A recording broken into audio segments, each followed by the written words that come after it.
উলামা কাউন্সিলের পক্ষ থেকে একটা সম্মাননা প্রদান করা হচ্ছে Central Ulama Council of America CUC এর পক্ষ থেকে।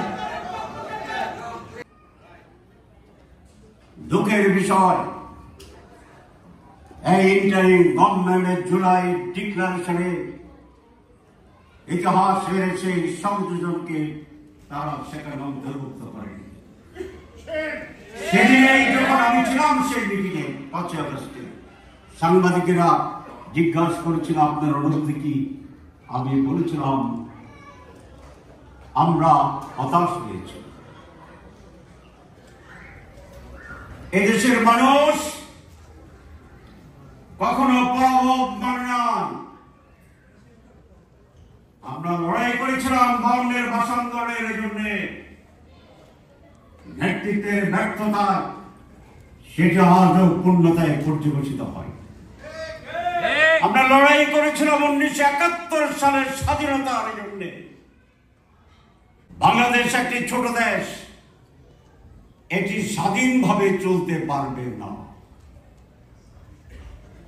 সেজন্যই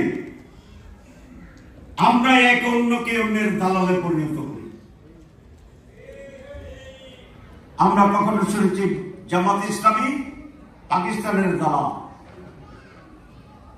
আওয়ামী লীগ ভারতের দালাল, বিএনপি আমেরিকার দালাল, কমিউনিস্ট পার্টি বামেরা রাশিয়া এবং চীনের দালাল।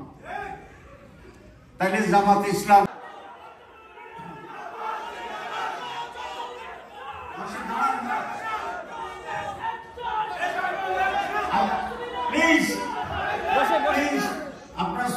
চিন্তা করে দেখেন, স্বাধীন বা আমরা জামাতের ইসলামের নায়েবে আমির ও আমির ভাইদেরকে অনুরোধ একটু দৃষ্টি আকর্ষণ করছি।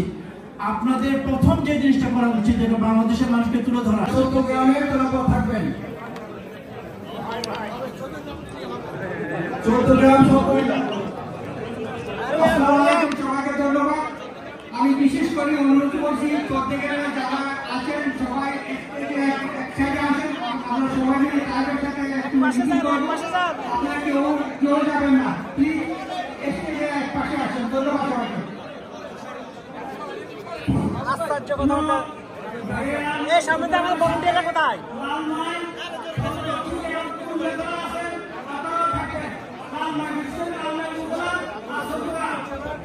আপনারা যারা আছেন সকলে যাওয়ার পথে আপনাদের জন্য ডিনার আছে, আপনারা ডিনার নিয়ে যাবেন প্লিজ।